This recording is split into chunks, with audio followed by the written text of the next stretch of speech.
Jesmy Flores' family home feels empty, and today's morning coffee is just for one.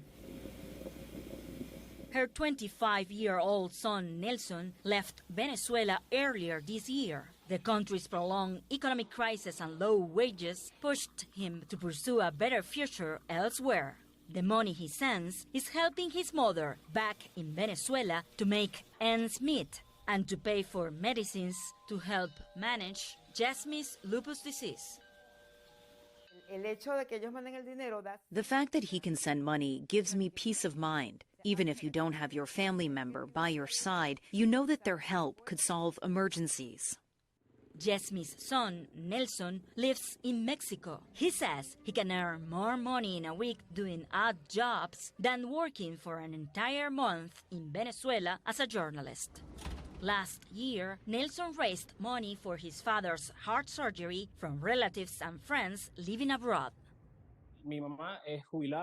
My mom is a pensioner, and pensioners only get about $5 per month.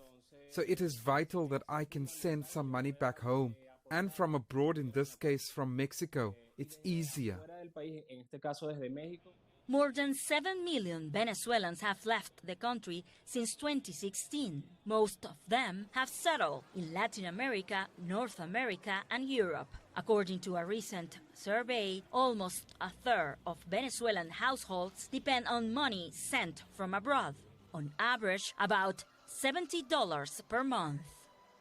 In an effort to avoid Venezuela's devalued currency, most remittances are entering the country through alternative or informal channels, such as money transfers using electronic payment methods, cryptocurrencies, or cash.